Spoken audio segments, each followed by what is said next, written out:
Yeah. Yeah. Zenzo a venit velea. Cine? Cum a venit a și plecat și toată lumea l-a uitat. Ai 50 de ani, ești un sclav, dă-te în morții tăi. Cum îți permiți tu să îmi faci mie dis la anii tăi? Credeai că o las așa și că n-o să-ți răspund vreodată, dar ai uitat că demonii nu iartă niciodată. Eu te-am dezgropat, tot eu te îngrop. Încerci și tu să fii trapper, dar nu îți iese deloc. Spune de câți ani ai mai văzut un loc în top. Până să mă iau eu de tine erai uitat de tot. Viața mea, de acum mai ești dranța mea. Îmi bagi joc de tine cum vrea inimioara mea. N-ai ce să mai faci, n-ai unde să fugi. Te-am iertat de atâtea ori, acum e vremea să-mi o sugi. Dacă baby abi dispare, ce-o să facă velea oare? Cine îi mai dă valoare?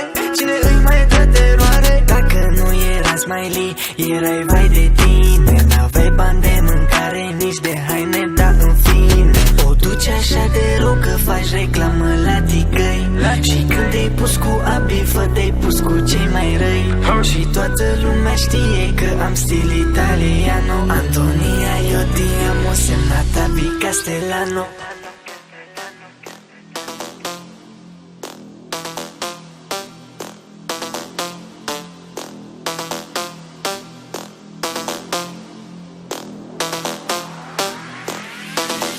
V-ați dat la schimb toată viața pe o zi din viața mea, viața mea.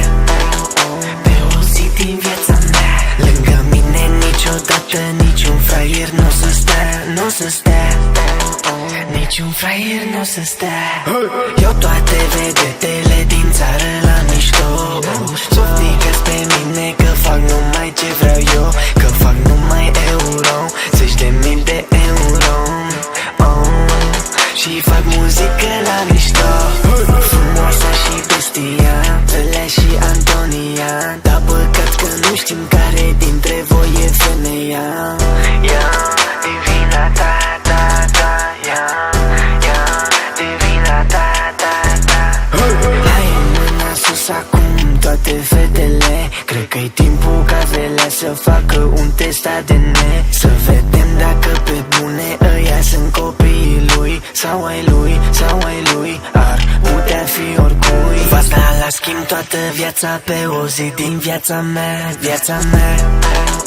Pe o zi din viața mea. Lângă mine niciodată niciun fraier n-o să stea, n-o să stea. Niciun fraier n-o să stea.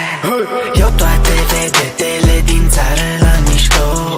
Softică-ți pe mine că fac numai ce vreau eu, că fac numai euro, 10.000 de euro. Și fac muzică la mișto.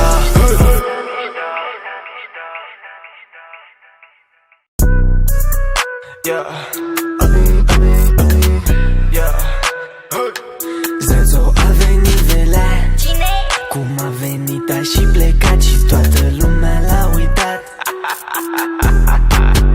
Ai 50 de ani, ești un sclav, dă-te în morții tăi. Cum îți permiți tu să îmi faci mie dis la anii tăi? Credeai că o las așa și că n-o să-ți răspund vreodată, dar ai uitat că demonii nu iartă niciodată.